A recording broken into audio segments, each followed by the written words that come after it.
hüquq savadlarını artırırlar. Tədbirdə çıxış edən Ailə, Qadın və Uşaq Problemləri üzrə Dövlət Komitəsinin sədri Bahar Muradova bildirib ki, uşaq hüquqlarının qorunması, ailə institutunun gücləndirilməsi və insan hüquqlarının təmin olunması dövlət siyasətinin əsas istiqamətlərindəndir. Onun sözlərinə görə bu sahədə görülən işlər həm milli qanunvericilik, həm də Azərbaycanın qoşulduğu beynəlxalq öhdəliklər əsasında həyata keçirilir. Bahar Muradova vurğulayıb ki, məqsəd hüquqların yalnız kağız üzərində qalması deyil, onların real həyatda təmin edilməsidir.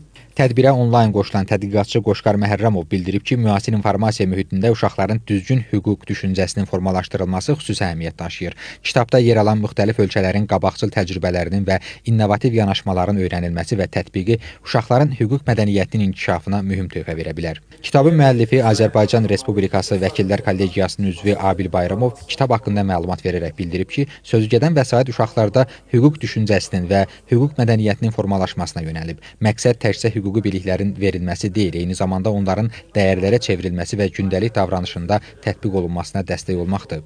Baş prokuror Kamran Əliyev çıxışında bildirib ki, yetkinlik yaşına çatmayanların hüquqlarının qorunması və bu kateqoriyada olan şəxslərlə bağlı hüquqi mexanizmlərin təkmilləşdirilməsi dövlətin daim diqqət mərkəzində saxladığı əsas istiqamətlərdən biridir. O vurğulayıb ki, bu sahədə Ailə, Qadın və Uşaq Problemləri üzrə Dövlət Komitəsi, eləcə də daxili işlər orqanları ilə sıx əməkdaşlıq çərçivəsində kompleks və ardıcıl tədbirlər həyata keçirilir. Baş prokuror qeyd edib ki, qanunvericilikdə uşaqlarla bağlı münasibətlər xüsusi həssaslıqla tənzimlənir, onların hüquqlarının müdafiəsi və təhlükəsiz mühitdə inkişafının təmin olunması prioritet məsələ kimi müəyyən edilib. Elm və Təhsil naziri Emin Əmrullayev kitab haqqında danışarkən bildirib ki, vəsaitdə təqdim olunan təhlillər ümumilikdə dəyərlidir və təhsil sahəsində statistik qiymətləndirmə və sosial sorğuların rolu vacibdir. Lakin o qeyd edib ki, bəzi hallarda məhdud seçmə qruplar və kiçik statistik fərqlər əsasında ümumiləşdirmələr aparılması düzgün nəticələrə təsir edə bilər və bu səbəbdən daha geniş və metodoloji baxımından güclü araşdırmalara ehtiyac var.